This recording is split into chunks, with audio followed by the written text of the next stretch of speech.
What's up, guys? It is Ryan. Today I want to talk about what I feel is probably the most important aspect of credit that you need to learn, understand, master, map out, figure out, the whole nine yards.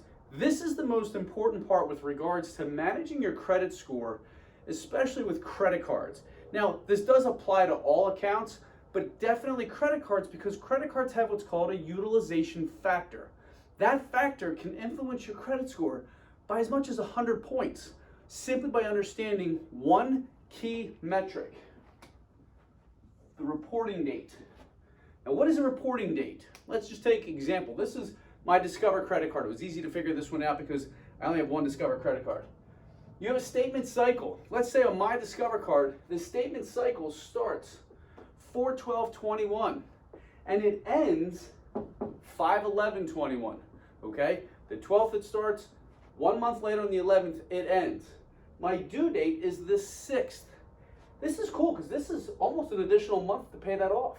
So I have 30 days of spend, and then I have another, whatever that is, 20 some days left to pay that bill. This is a great reason why to use credit cards, assuming that you have high balance or high limits, low balances, and that your credit score is pretty high. Okay? In this situation, though, what you want to look at is this: the reporting date is the end of the cycle date.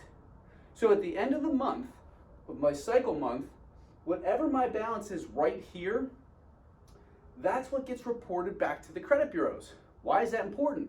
Because let's say, for example, if I have, let's just say I have a credit limit of 5,000, okay, but I only have a balance of 500, that's 10%. That's good. Let's say I have a balance of 3,000. That's a balance of 60%. That is bad. Now, there's some people that will carry this over. And that's why that's even worse, because when you carry this over, now you're paying interest. So the reporting date's going to show you a $3,000 balance on a $5,000 credit limit. So the utilization is going to get whacked. Then you're going to end up carrying that balance, which means you're going to pay interest. And the more that you pay interest, guys, the longer you're going to stay in debt. That's why it's so important never to get into trouble by paying your cards off. Now, for some people, they say, all right, well, I don't have that kind of money. Right? First off, you shouldn't be using a credit card if you can't pay it off at the end of the month. If you can't pay it at the end of the month, put it away. Lock it up in your safe, put it in your sock drawer, whatever it is you got to do. Don't use it again. But this is what I always recommend. Let's just assume this is your month. This is your 30-day window. 15 days in, pay it to zero. If you get paid 4 times a month, once a week, you can break it down into weekly payments. I did this in the beginning when I didn't have a lot of money and I had just a couple accounts and I was trying to really build and grow my credit. I made my payments every Friday. Whenever I got paid, I paid off my credit cards just as if you're using a debit card. That money automatically comes out of your account. Here's what happens. You never miss a payment. Payment history is 35% of your score. Your utilization factor always stays low. That's 30% of your score. And if you're maintaining low balances, you're always paying on time, you're never going to end up paying interest. Interest isn't a part of your score, but it's a part of your overall finances, okay? That is why it's so important, guys. Know what your reporting date is. The reporting date is that day of the month that the credit card account, the bank account, whatever it is, or the auto loan account, whatever it is, that is the day that it reports to the credit bureaus. That is why you need to understand whatever the date is, and I would recommend probably right here, 3 days out. 3 days out, assuming you still use the card every day, pay that card to zero. If you don't use the card every day, okay, pay that card to $10.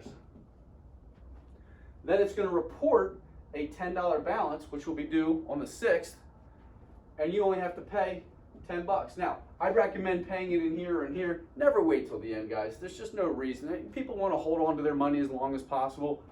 Just pay it off, okay? Get rid of it. Unless you have some other reason why you need to hold on to it. Pay your card off as soon as you can. Right here, you want to show a little balance, which is why I say instead of paying it to zero, here, I would say pay to zero, pay to zero, pay to zero. When you get to here, you want to see this $10 balance that's reporting on the reporting date.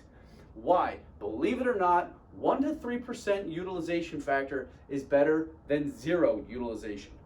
It just is, guys. I'm not sure why. There's no like actual rule that says that, but when you look at the algorithms and you study people that have it, there are some people that may have an 800 plus score that keep 0 balances. That's fine. If you're trying to build and grow your credit, you want to show that 1% to 3% utilization.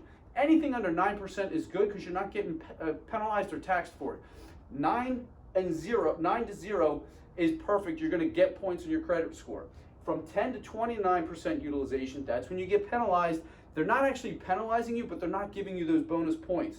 When you hit 30% and higher from a utilization standpoint, that's when they start to whack your credit score. And when you hit 50% and higher, you become that much more risky, which is why your credit score is going to tank, okay? Simply by carrying a balance. It doesn't matter if you have, let's just say this is a $5,000 account, let's just say this is a $500 account. If it's a $500 account, the same rules apply. 10% is $50, okay? 60% will be $300. It doesn't matter if it's $500 or if it's $5,000.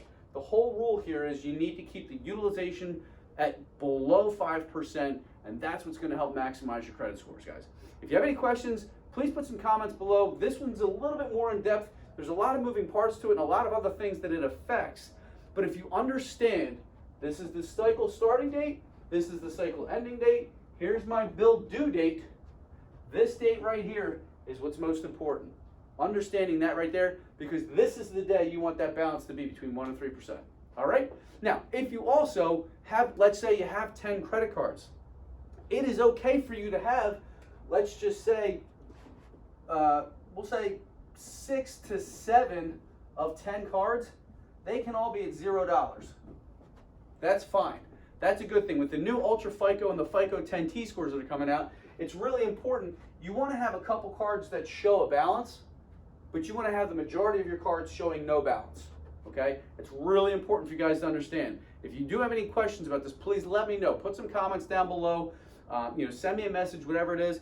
I'm more than happy to help you guys. This right here is what makes it's a big difference for a lot of people, because by having low utilization and by being able to break down your monthly payments into bite-sized morsels or whatever they call it, it makes it so much more simple for you to manage credit on a daily basis, and that'll help build your score over the course of time. Plus, it'll make you excited because then you can't wait to check your credit score as opposed to dreading, oh God, I don't want to see what it is today. All right? Guys, if you have any questions, let me know. Love you guys. Share this if you found this helpful. Otherwise, have an awesome day, and I'll catch up with you later.